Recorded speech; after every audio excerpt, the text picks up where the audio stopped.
What's crazy is that you think I'm so disabled today because of the stroke. I'm a stroke survivor, so that's why I'm so disabled. And my hand doesn't work, and I can't walk, and my face is paralyzed. I'm deaf in one ear.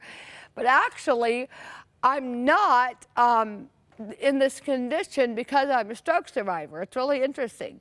I'm in this condition because the wise surgeon made the decision to sacrifice things, intracranial nerves, so that I could live. And I feel like that is just this powerful takeaway in all of our lives, is the careful, wise surgeon had to make sacrifices for other things to flourish. I think that's really powerful. I'm happy to be a word picture of that.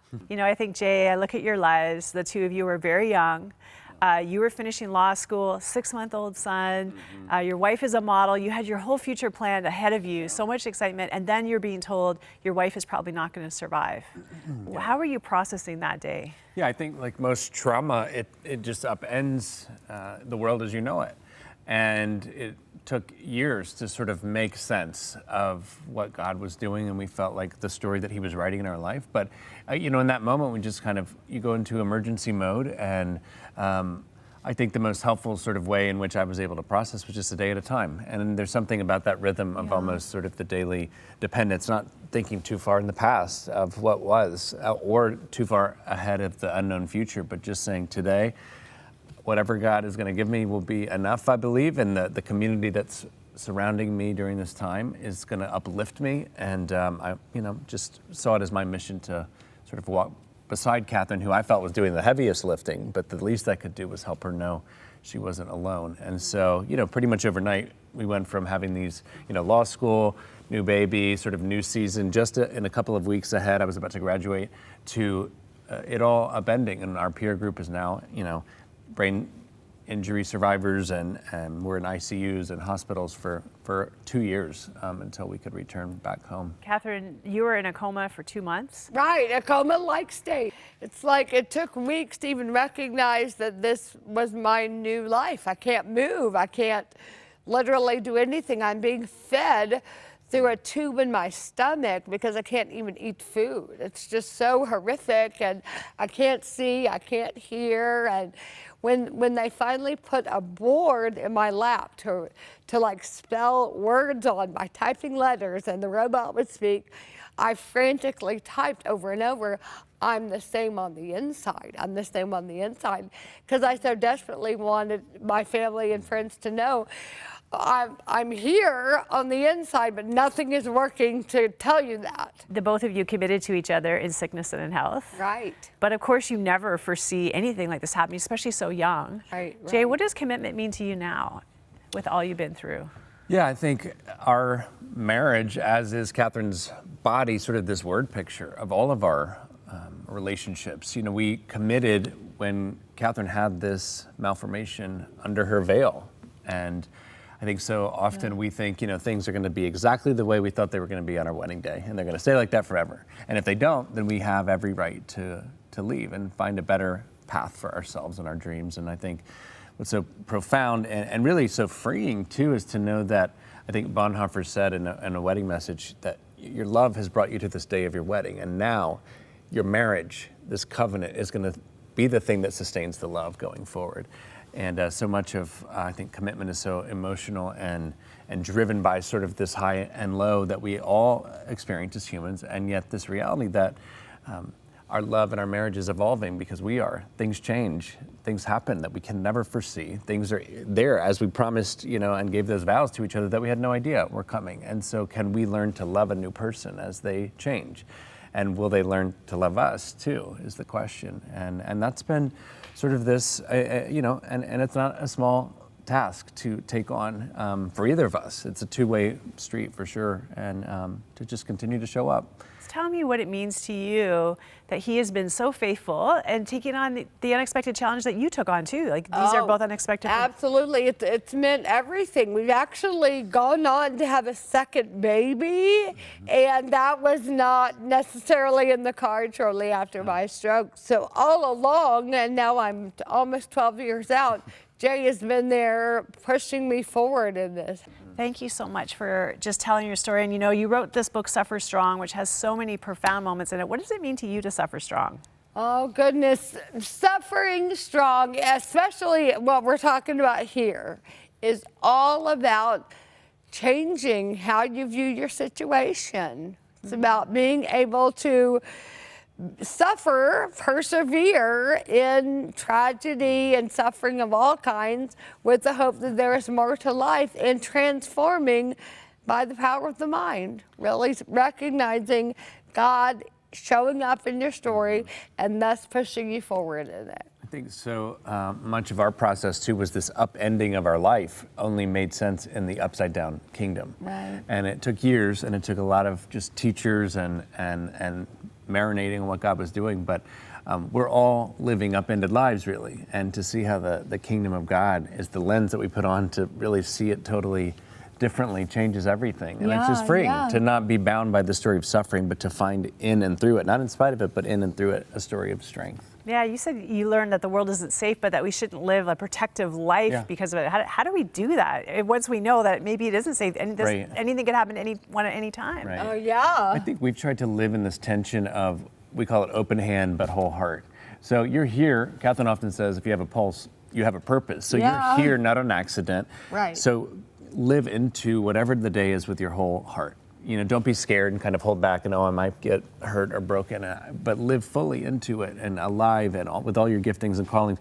But know that the expectations that you hold for your life are not yours. The outcomes are not yours. You were never meant to hold all of that. And so open-handed, wholehearted living is sort of this tension that we try to live in. And it's way easier to say than it is to live, you know, every day. But I think that's the work that God's called us to. Well, it's inspiring coming from both of you for sure, because you have to live it every day. Yeah. You know, Katherine, this felt like a prison to you. You wanted to be healed so much, and it hasn't yet happened. Right, not yet. So it might be one day, but not yet. Who knows? I don't put God in a box. But you shifted in your mind to say this is a place of honor. Tell me about that shift. Right. Well, it probably came in waves of acceptance, because I always thought I didn't want to be the miracle girl in the wheelchair. Or not, I wanted to be the able-bodied woman talking about my story, you know, not with a wheelchair on the stage like right now. In time, I feel the opposite. I feel like the story is even cooler that I get to live into with the wheelchair, because it's showcasing brokenness on the outside. We've all got internal wheelchairs, invisible wheelchairs inside of us. So how powerful to share with, like a word picture here of some brokenness on the outside. And I think especially since founding our camp, Hope Tales Camp, for families with disabilities, we now have people coming from all over the U.S. and Canada should come on, because the UK is coming to camp. I've just had such a intersection with so many people living with disability as part of their story that I can't not sort of show camaraderie and Champion it. Yeah, just champion disability. And also part and parcel with that is recognizing, and it took years to get here, but that this assignment that God has given me in this life is super unique, but nonetheless worthy of championing. Yeah. If not more. I love Ephesians 4:1, that I want to live into the special calling that He's given to me. And I do feel like it's a very special calling to live a disabled life, honestly. And when I think of it that way, it transforms this into something where I feel wheelchair bound. You know, you always hear that, like she's bound to the wheelchair bound. Actually, I think the wheelchair is the opposite. I'm wheelchair free because I can do my life because of the wheelchair. It takes me where I want to go. It's my avenue to freedom. So it's quite literally the opposite. And that actually is a prime example of what we're talking about in this book, that everything is how you look at it. Many people would see a wheelchair and think it's the worst thing in the world, like she's bound to a wheelchair. But that's so ludicrous. I'm freed by the wheelchair. I get to go where I want to go. So I think everything in life is how we're looking at it. Trying to get through the Atlanta airport or the Toronto airport without this, you know, No joke. that's a hard day. You get preferential treatment. That's don't you? right. A lot of people don't know that. Absolutely, yeah. That's a silver lining. Yeah, you do. But I think how much more so for all of our invisible wheelchairs, could they be the avenue to our flourishing? And it's just it's a totally different way of looking at it. And I think we talk about 2 Corinthians 12:9, in our weakness is where we find God's strength perfected. And so that is the way in which our limitations can actually be this opening up of a whole different kind of flourishing that we couldn't have experienced, this life in the kingdom of God that we couldn't have experienced without that limit. So I know some people are watching right now that are facing trauma and challenges that they could never have foreseen, and they're just wondering, like, how do I get your perspective? How do I have the gift that you two seem to have gotten worked to this point? Yeah, well, number one, this is years later, and I think everybody needs to give themselves permission to really feel and grieve, to bounce back the morning after terrible tragedy and suffering, and be able to see God in your story and want to change the world with it. That's ridiculous. People need to have time to grieve and just wake up into this new reality of what God is doing, their new normal.